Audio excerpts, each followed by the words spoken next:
Game, game, game.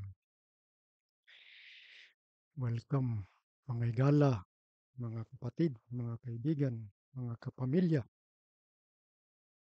Nandito na naman tayo. Tapos na ba tayong maligo? Tapos na tayong kumain or magbasa? Ano ba yung gusto nyong gawin pa? Or nasa listahan nyo? Ito yung listahan ko. Magandang tanghali, magandang umaga, magandang gabi sa buong mundo. Sabihin ko na lang buong mundo pero sa Pilipinas tayo. Sa mga Pinoy muna ako mag-ano dahil Tagalog kasi ito eh. Pwede Bisaya at English din. Ano yung ano natin, yung words natin ngayon, ano? Intentionality. Cheers. So, kasi itong ano eh, itong purpose natin. Yung ano yan, yung layunin ata yan sa English. Yung intention natin. Pwede rin intention dahil ano yun, parang parang Latin ata yan, Latin. Sa Bisaya pa, ang tuyo, mga tuyo na to ba sa kadadlaw na tong ginabuhat. So, mao na yatong kuan karon. Yan yung ano natin, topic natin ngayon, di ba? So, mag-stretch muna tayo. 1, 2, 3. Exercise muna. Huwag niyong kalimutan yan kahit kunti. Ilang 2 minutes na exercise araw-araw. Nag-ano yan, nagko-compound yan eh. Nagbe-benefit yan sa katawan natin. So, huwag na tayong tatamad-tamad pa. Yung 2 minutes na yan, kaya nyo yan. Sa 24 hours nating ano, di ba? Daily natin. Sa lahat yan. Kung mahirap pa mayaman, may 24 hours. Kung may sakit ba o wala, 24 hours.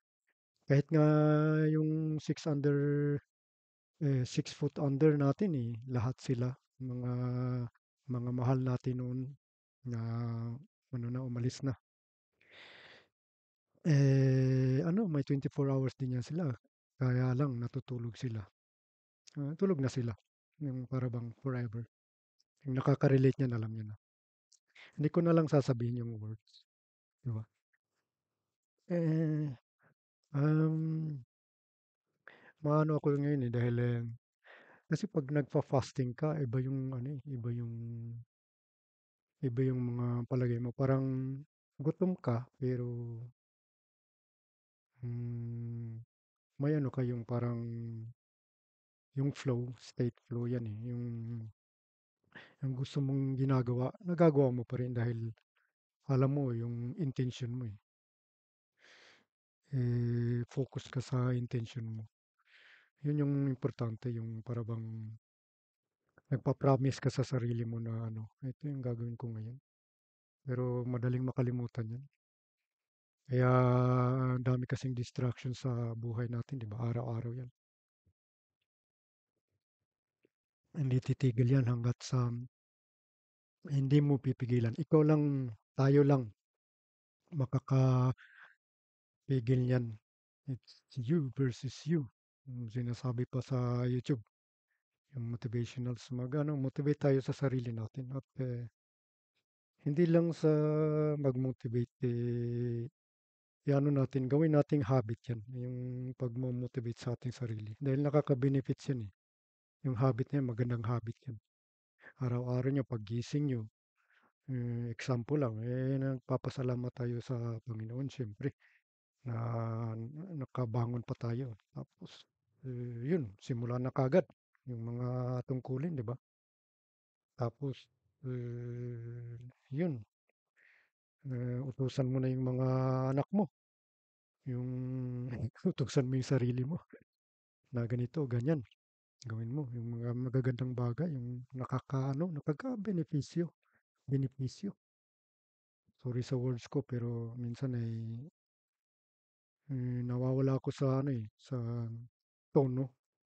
Nawawala tayo sa tono lahat kaya ano lang 'yan, yung parang bigyan niyo lang ng daan, kasi tayo tao pa rin kahit papaano. Kahit anong mangyari sa mundo 'di ba, ano 'yan, yung parang tao pa rin tayo.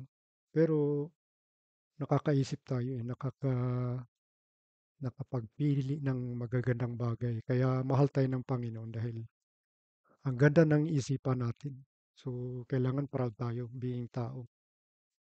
Yung pagka-humility natin, yung pagka-ano, pakumbaba, yung mga ganyan, mga respeto, yung yan. Ano natin yan, yung power natin yan eh. Hindi yan ano, hindi nakakaano yung mga hayop yan at halaman. Ano lang sila, yung parang ano lang yun, yung sa kanila ano yan eh, yung parang program na yan sa kanila, yung parang instinct na yan ng mga hayop. Steady fast na yan yan. Pero siyempre, yung mga hayop nakakaano yan, nakaka-feel yan. Nakaka-feel din yan. May ano din, may emotion din yan sila. At yung mga halaman naman, hindi ko naman masabing makikita yung, hindi naman makikita natin yung emosyon nila, pero parang ano yan, nagbe-benefits lang yan sa atin. So bumalik tayo dyan sa intention, di ba? So yun, ano tayo, yung parang kailangan may purpose tayo sa ano, araw-araw nating gawain, di ba?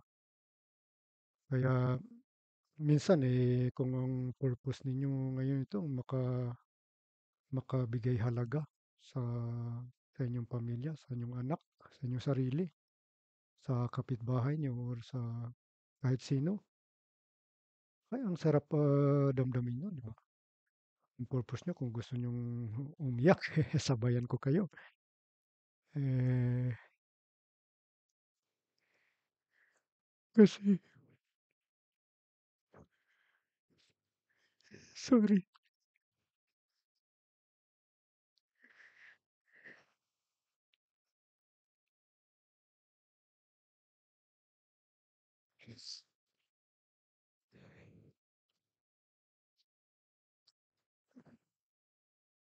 Napapayak minsan ako sa ano, sa mga salita ko. Hindi naman sa wala, may nagbubuli sa akin naman yung ano. Minsan nakakatama yung mga sarili kong salita. Sa akin na, kung nakakatama man sa inyo yan, s- gawin nating ano, lakas yung mga ano na yun. Ito ano to yung parang tinatawag kong tears of the truth. Yung luha ng katotohanan.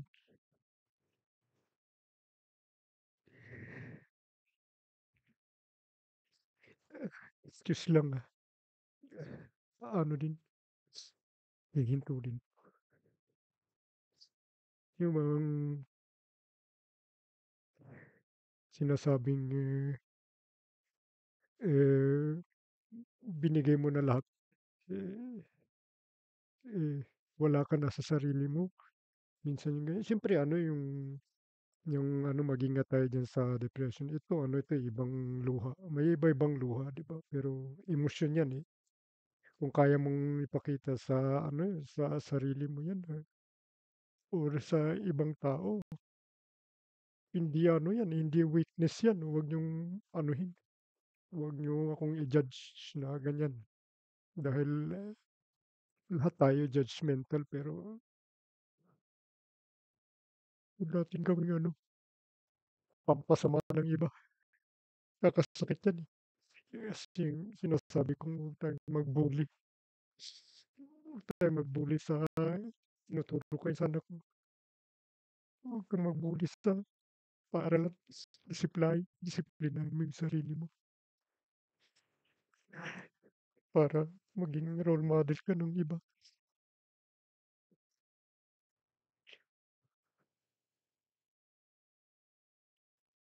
Bigyan ko muna ng ano, hinga yung ano ko.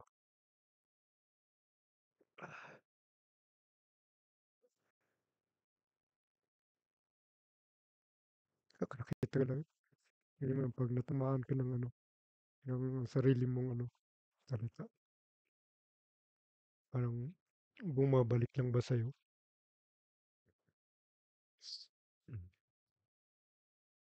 bumabalik, sa'tin yung ano, yung mga salita natin, pananalita at pag-iisip. Kaya,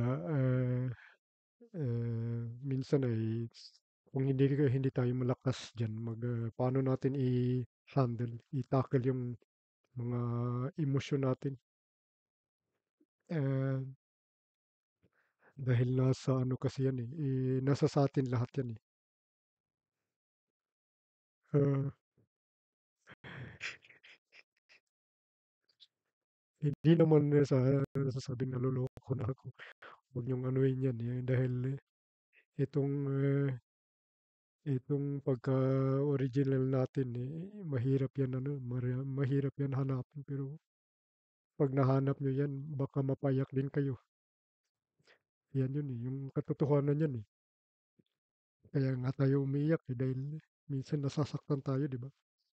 Pero ako, nasasaktan ako sa ano, napapa-ano ako sa, ano 'to, ligaya 'to, eh. Dahil, nahanap ko na yung totoo kong ano, eh, originality. Ito na ako, si Heroes.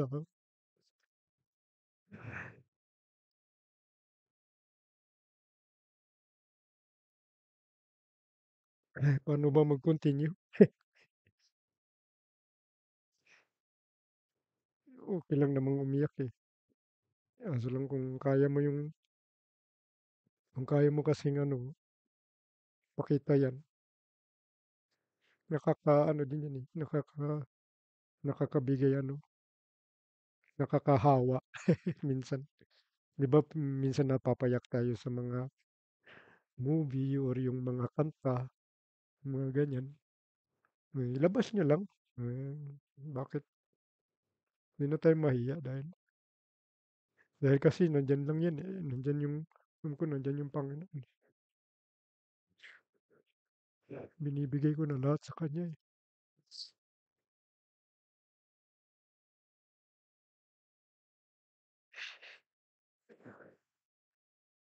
Sorry mga kapatid, kabayan, ah, continue lang kayo diyan, dahil continue din ako kahit umiiyak ako.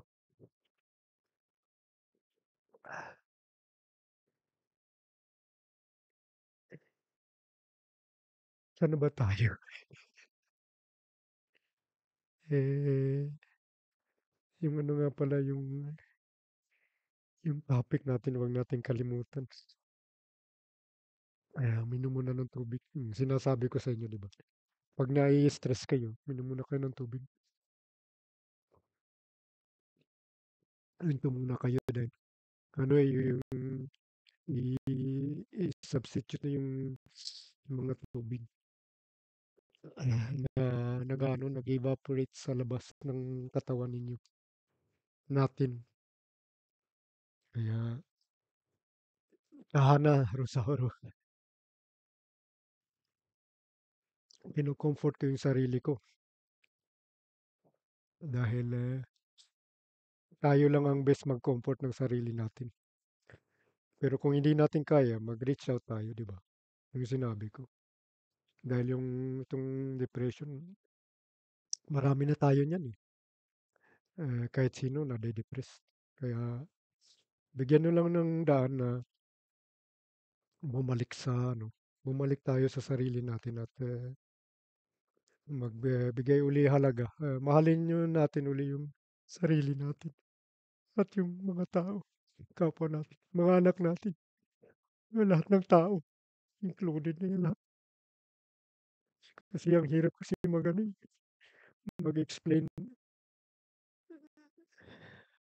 paano, bakit, eh, sino. Kaya siguro tayo nag-aaway, 'di ba? Dahil hindi natin makontrol yung mga emosyon natin. Kaya ito emosyon din 'to, eh. Pero gusto kong kontrolin 'yan. Gusto kong i-master 'yan.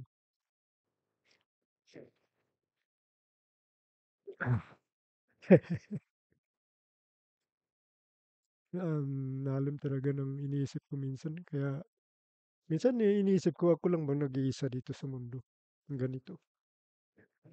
Eh, ikaw lang talaga, wala, tayo isa tayo, unique tayo lahat, 'di ba? Nag-iisa tayo pero sa Panginoon isa lang tayo lahat, sa kanya tayo hmm, nagbe-belonging. So, owner tayo ng ating mga emosyon. Ang ano lang kasi different level lang kasi yan paano mo how you control your emotions, paano mo i-control yung mga emosyon mo. Huwag natin masyadong baliktarin na yung emosyon mo nagkokontrol sa'yo dahil yan tayo naliligaw ng landas. Pag binigyan mo ng masyadong power yung emosyon mo, kaya tayo nagagalit tapos wala nang ano, bumalik tayo sa sarili natin eh. Yung sinasabi ko bang mental love, yung mentality natin, mentalidad natin. Yan yung ano, yung talagang foundation yan, yung disiplina natin sa sarili. Cheers. Patahan na yung ano ko, yung luha ko na tutuyo na. So, continue na tayo, mga kapamilya. Ano ko na yung salamin ko para makita. 16 minutes. Bumalik tayo sa notes natin, di ba? Yun.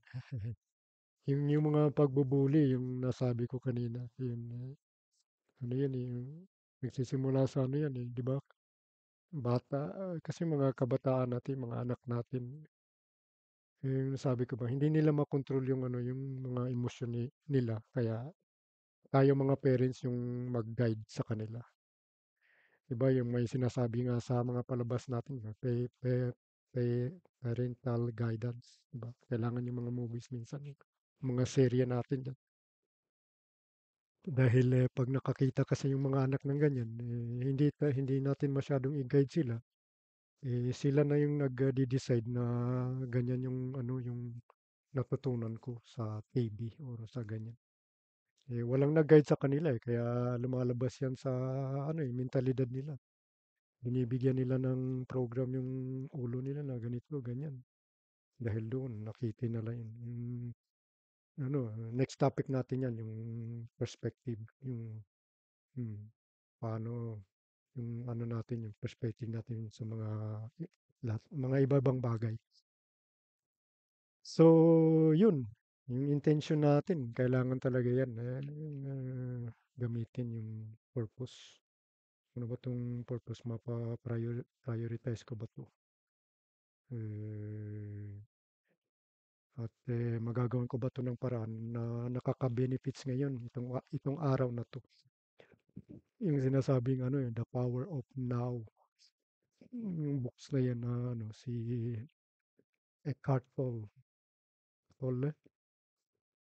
Sabi niya, yung ngayon tayo ano, focus tayo ngayon sa ngayon. Huwag yung kahapon, huwag yung bukas, ngayon.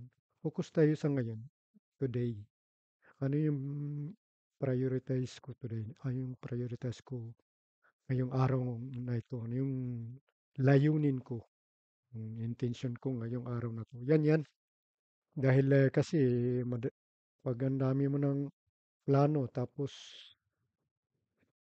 bumabalik ka pa sa nakaraan, yung mga ganyan, di ba? Nagmi-mix yan eh. So yung intention mo para sa araw na ito, parang nawawala, parang nagfe-fade, parang nadi-distract.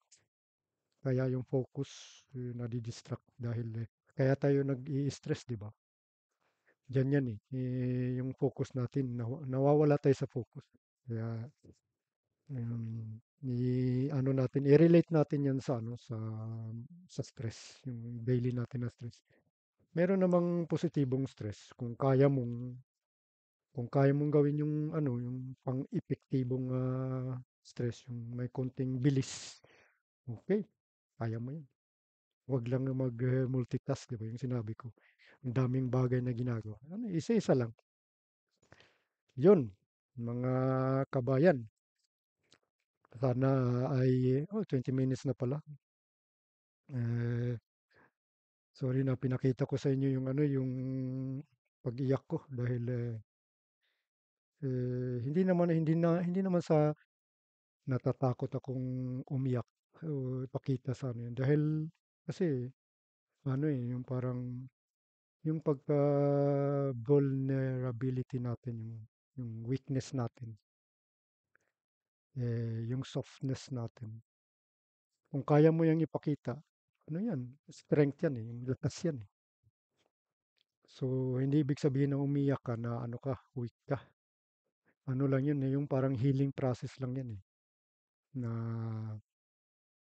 binibigyan mo ng daan yung sarili mo na ito, i-empty ko 'to. Parang ini-empty mo 'yan, yung sinasabing empty, empty yung cup, i-empty mo 'yan, iiyak mo 'yan, ipatawa mo 'yan, isuntok mo 'yan sa pader, hindi sa tao, sa ano, sa mga anak mo or gano'n, asawa, 'wag. Ano, ilabas mo 'yan, release mo 'yan. Lumabas ka muna, maglakad, mag-isip ng wastong mga ano, bagay. Ito, nasulat ko na 'to yung mga focus ko, sa itong araw na 'to. Yun ang dami ko ng nasulat. Kanina pa nga ako na ano, nagising. Ano ba? Excuse lang. Ito,